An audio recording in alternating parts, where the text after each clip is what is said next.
이 시간 성경 봉독하시겠습니다. 오늘 주신 말씀은 신약 성경 누가복음 2장 41절에서 52절 말씀입니다.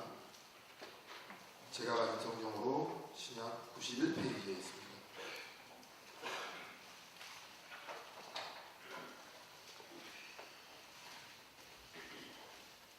네, 다 찾으셨으면 함께 읽도록 하겠습니다. 그의 부모가 해마다 6월절이 되면 예루살렘으로 가더니 예수께서 12살 되었을 때 그들의 이 절기의 갈래를 따라 올라갔다가 그날들을 마치고 돌아갈 때에 아이 예수는 예루살렘에 오셨더라. 그 부모는 이를 알지 못하고 동행 중에 있는 줄로 생각하고 가롯길을 간 후 친족과 아는 자 중에서 쳤대. 만나지 못하매 찾으면서 예루살렘에 돌아갔더니 사흘에 성전에서 만난즉 그가 선생들 중에 앉으사 그들에게 듣기도 하시며 묻기도 하시니 듣는 자가 다 그 지혜와 대답을 놀랍게 여겨라. 그의 부모가 보고 놀라며 그의 어머니는 이르되 아이야 어찌하여 우리에게 이렇게 하였느냐. 보라 내 아버지와 내가 근심하여 너를 찾았노라. 예수께서 이르시되 어찌하여 나를 찾으셨나이까. 내가 내 아버지 집에 있어야 될 줄을 알지 못하셨나이까 하시니 그 부모가 그가 하신 말씀을 깨닫지 못하더라. 예수께서 함께 내려가사 나사렛에 이르러 순종하여 받드시더라. 그 어머니는 이 모든 말을 마음에 두니라. 예수는 지혜와 키가 자라가며 하나님과 사람에게 더욱 사랑스러워 가시더라. 아멘. 할 성도라는 제목을 제가 붙여봤습니다. 여러분들이 지금도 교회 오셨지만 교회에 어떤 마음으로 오셨습니까? 기쁜 마음으로 오셨습니까? 아니면 그냥 형식적으로 어쩔 수 없이 이렇게 시간이 되어서 이렇게 어기적 이렇게 오셨습니까? 아무도 아무 말씀 안 하시지만 다 기쁜 마음으로 오신 줄 믿습니다. 오늘 경상도 할머니가 한 자리에 모였습니다. 한 할머니가 이런 말을 했습니다. 어이, 예수가 죽었단다 라고 말하니까 다른 할머니가 와 죽었다 카드노 라고 말했습니다. 그러니까 한 할머니가 모세가 죽었다 안 카나 라고 하니까 다른 할머니가 이렇게 말하는 것입니다. 어이쿠 머리 풀어 헤칠 때 다닐 때부터 알아봤어. 내가 라고 이렇게 말하니까 할머니가 또 다른 할머니가 예수가 누구? 라고 말하는 것이죠. 그러니까 할머니가 몰라. 우리 며느리가 아버지 캐샀는 거 보니까 사돈 어린가 가지고 다른 할머니가 이렇게 했습니다. 그래? 그러면 죽었으면 문상은 갔는가? 라고 하니까 한 할머니가 아니 안 갔는데 라고 하니 한 할머니가 왜 안 갔노? 라고 하니 이 한 할머니가 가려고 했는데 사흘 만에 다시 살아났더라 라고 말했습니다. 이거는 어떻게 보면 우스갯소리지만 어떻게 보면 예수님이 부활하신 것을 알고 있죠. 제가 5살 정도 되었을 때 일입니다. 저희 어머니는 여동생을 이렇게 제가 한 4살 정도 됐던 것 같아요. 4살이고 여동생이 2살이었던 것 같아요. 그래서 여동생을 업고 또 저는 이렇게 손을 잡고 옛날 부모님들은 보통 그렇지 않습니까? 이렇게 업고 이렇게 팔에 또 이렇게 하고 이렇게 김해에 살았는데 그때 당시에는 이런 홈플러스나 뭐 이마트나 이런 게 없는 겁니다. 그래서 재래시장에 가서 이렇게 가서 이제 한참 장을 보는데 어머니가 물건을 구입하신다고 이 아주머니가 대화를 하고 있는 순간 제가 없어진 것입니다. 그래서 그때 당시에 장을 본다고 이 사람들이 북적북적 많았다고 합니다.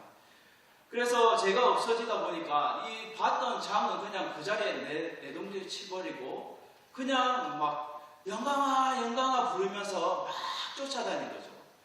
그렇게 막 부르짖고 동네가 떠나갈 정도로 이렇게 찾으셨는데 그렇게 막 부르짖고 찾는데 제가 보이지 않는 겁니다. 그래서 이제 한숨 돌리신다고 이렇게 휴 하고 이제 돌아서는데 제가 있는 거죠. 어디에 있었겠습니까? 궁금하시죠? 예, 갑자기 뻥이요 하고 뻥 하는데 거기 뻥튀기를 하는 거기에 제가 그 신기한 듯이 쪼그려 앉아가지고 이렇게 보고 있었다고 합니다. 그래서 어머니는 막 저보고 나무렸어요. 니는 왜 여기 있었냐고, 엄마가 얼마나 많이 찾았는데 니는 왜 여기 있었냐라고 말씀하셨지만 어린 저는 아무 철부지 없었다 보니까 이렇게 어머니 저기 봐요 신기해요 라고 저는 말했다고 합니다. 저희 어머니도 그런 일이 있고 나서 절대 이 장보거나 이럴 때 절대 제 손을 놓지 않았다고 합니다. 사랑하는 성도 여러분, 오늘 저는 이 이야기를 든 것은 예수님이 이 성전에서 잃어버렸지만 아마 예수님의 부모님의 심정도 이렇지 않았을까라고 생각이 들었습니다. 예수님은 하나님의 성전에 이 항상 있어야 할 그곳에 있는 것이 기뻐하셨다라고 말씀하고 있습니다. 오늘 본문의 내용을 먼저 말씀드리면 이 예수님은 해마다 이 6월절이 되면 예루살렘의 이 부모인 요셉과 이 마리아와 함께 성전에 올라갔던 것 같습니다. 오늘 본문에 보시면 해마다 6월절이라고 하는 것은 이 요셉과 이 마리아가 평상시에도 이 경건의 생활을 꾸준히 해왔다는 것을 볼 수가 있죠. 이 절기 때마다 이 예루살렘에 가려면 이 32km를 가야 되는데 거의 하루 길을 왔다 갔다 하는 그 걸음이었습니다.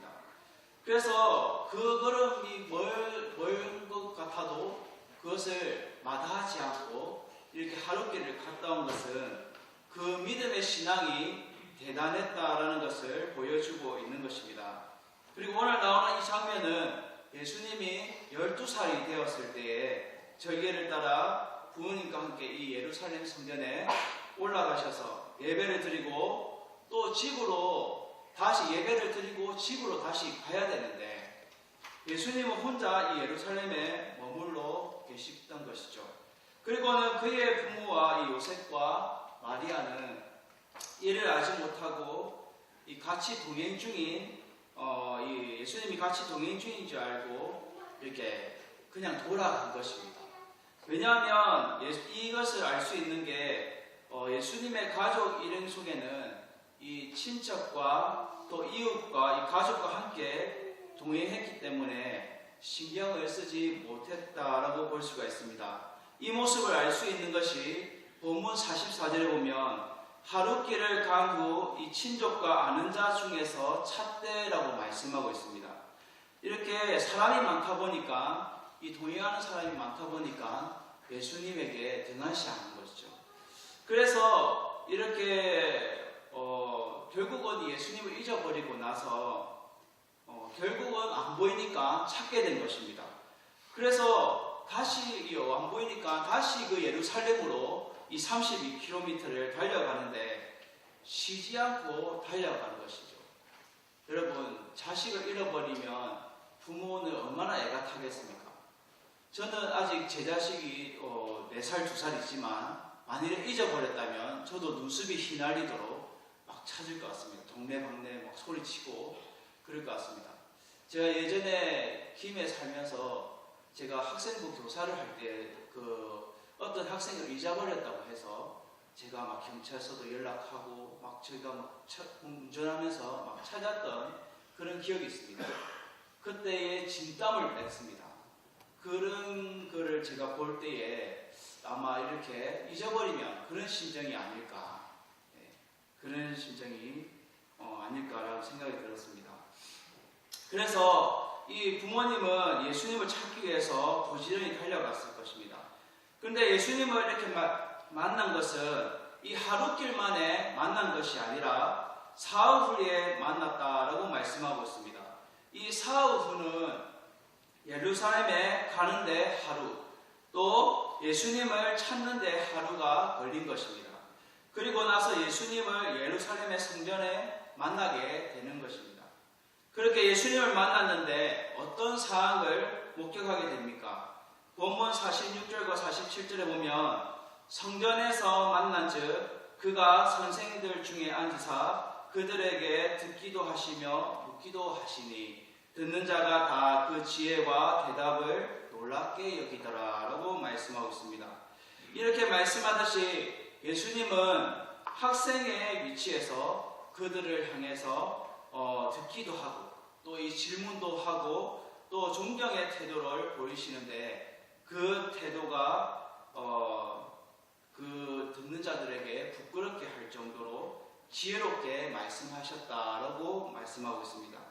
자신들은 그렇게 하나님의 말씀대로 못 사는데 예수님이 그렇게 반문하면서 질문할 때에 그들이 부끄러웠다는 것이죠.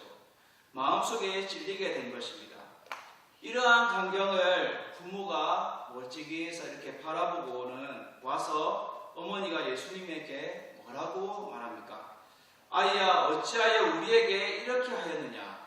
보라, 내 아버지와 내가 근심하여 너를 찾노라 라고 말씀하고 있듯이 이 마리아의 말 속에는 분노와 꾸짖음이 들어 있으면서도 한편으로는 마음의 안심이 되었을 것입니다. 왜냐하면 찾았기 때문이죠. 마음의 안도가 되었던 것이죠.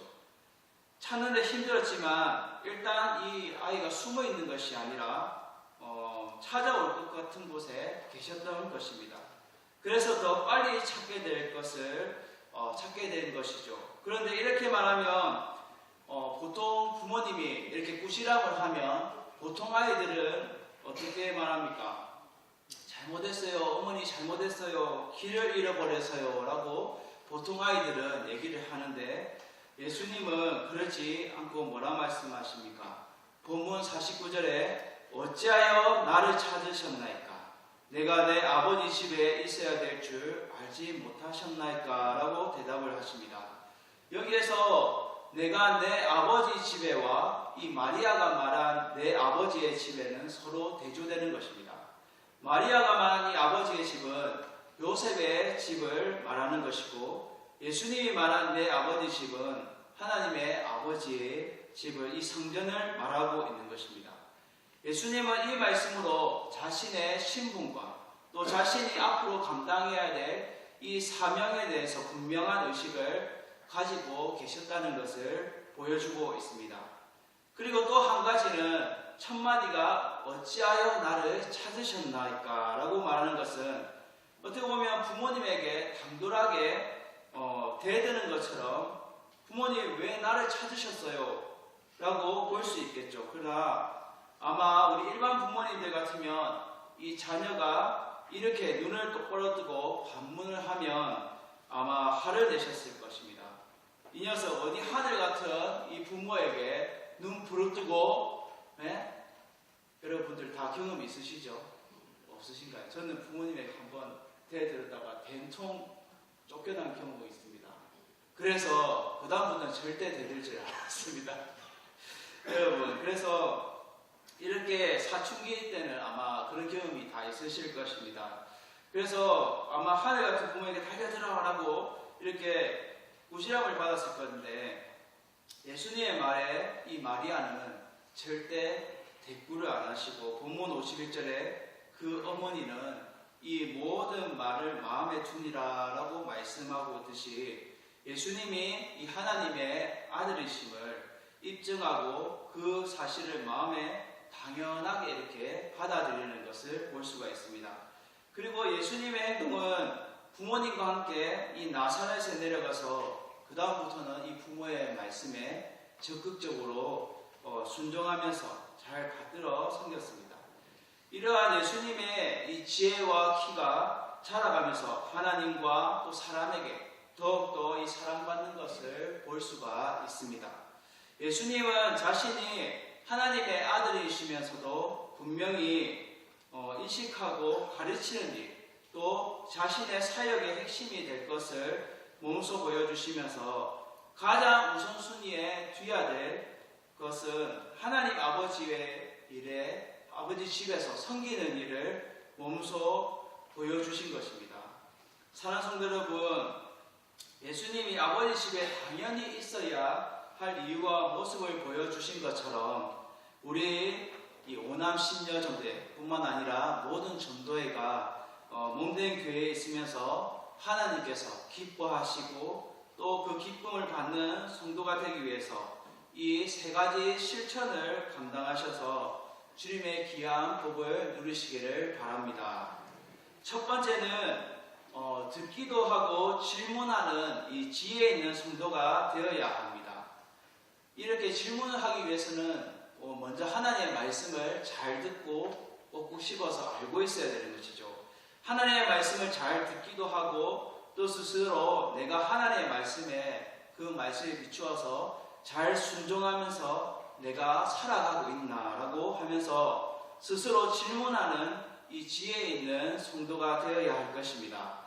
그러므로 인하여 나의 주관과 나의 생각과 뜻을 먼저 추구하는 것이 아니라 하나님의 말씀의 뜻대로 먼저 우리가 맞추어 살아가려고 몸부림치는 성도가 되어야 할 것입니다. 그리고 하나님의 말씀을 듣기 위해서 이 몸된 아버지의 집, 또 성전에 늘 예배 자리에 참석하고 또 우리 얼마 전에 우리 성경 통독도 했지 않습니까? 성경 통독과 같은 이런 하나님의 말씀을 사모하는 자리에 우리가 목숨 들고 우리가 또 우리 삶을 정직하게 말씀의 거울에 비추어 보는 생활이 필요한 것입니다. 그럴 때에 우리가 지혜로운 성도가 되는 것입니다. 둘째로 순종의 삶을 사는 성도가 되어야 합니다. 예수님은 하나님의 아들이시면서 그 위치에 있으시면서도 이 땅에 오셔서 순종의 삶을 몸소 많은 이들에게 보여주시고 또 직접 그렇게 하셨습니다. 이 모습이 어릴 때부터 또 부모에게 순종함이 더 점점점 많아질수록 감당해야 될 그 많은 일들을 순종으로 감당하신 것을 우리가 말씀으로 통해서 알 수가 있습니다. 우리 성도들도 살아가면서 분명히 나에게 주어진 모든 일들이 순종하기 힘든 일이 분명히 있을 것입니다. 목사님은 그렇게 사시고 전도사님은 그렇게 살 수 있는데 저는 평신도니까 살기 힘들지 않습니까? 라고 얘기할 수 있지만 어떻게 보면 그 모든 이들이 환경을 바라보고 사람을 바라볼 때는 절망적일 수 있지만 어쩌면 하나님의 말씀을 우리가 붙들고 순종하려고 하면 그 힘든 것도 감당할 수가 있는 것이죠. 그리고 모든 일들은 하나님께 온전히 맡기고 우리가 묵묵히 걸어가는 순종의 삶이 필요한 것입니다. 나의 뜻보다는 하나님의 뜻에 합하여 그 길을 묵묵히 걸어가는 삶을 사는 성도 여러분이 되시길 주님의 이름으로 부탁을 드립니다. 마지막으로 이 세 번째는 하나님과 사람에게 더욱 사랑받는 성도가 되어야 합니다. 우리가 잘 아는 한 분의 예화를 들면 사랑의 원자탄으로 우리 기독교 영화에서 주인공인 이 손양호 목사님을 들 수가 있죠. 이 목사님은 자신의 아들을 2명을 죽인 이 공산당을 자신의 아들로 삼아서 예수님의 사랑으로 온전히 실천하신 분이시죠. 우리들은 자신의 아들을 죽인 사람을 어떻게 아들 삼을 수 있냐라고 바라볼 수 있겠지만 이 손양호 목사님은 하나님의 사랑을 몸소 실천하신 분이십니다. 지금도 전라도 여수에는 이 애양원이라는 곳에 이 손양호 목사님이 한센병 환자들과 함께 했던 길은 이 기념관도 있습니다. 이 손양호 목사님도 그들의 몸에 나오는 이 고름도 입으로 빨아내고 그들과 같이 먹고 자고 그렇게 생활했던 것이죠. 그들에게 하나님의 사랑을 온전히 드러내고 실천하신 분이십니다.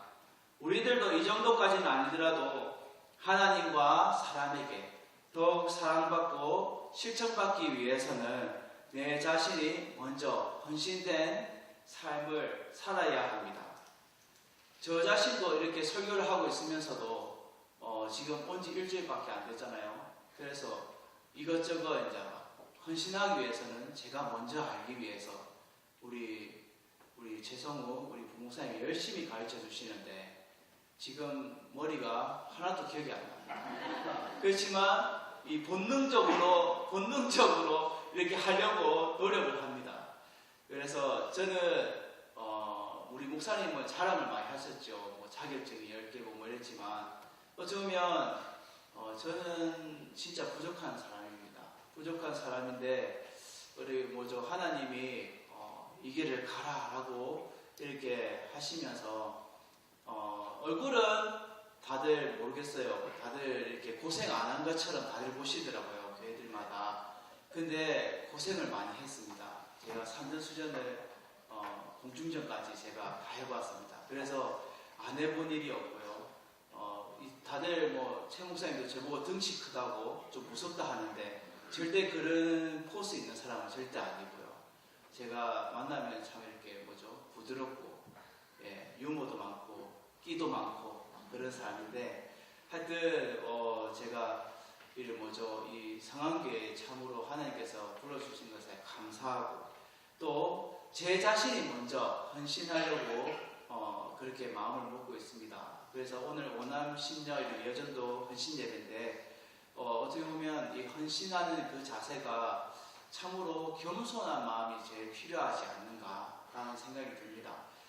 교만한 마음을 먹기 그 순간부터 절대 헌신한 마음이 생기지 않거든요.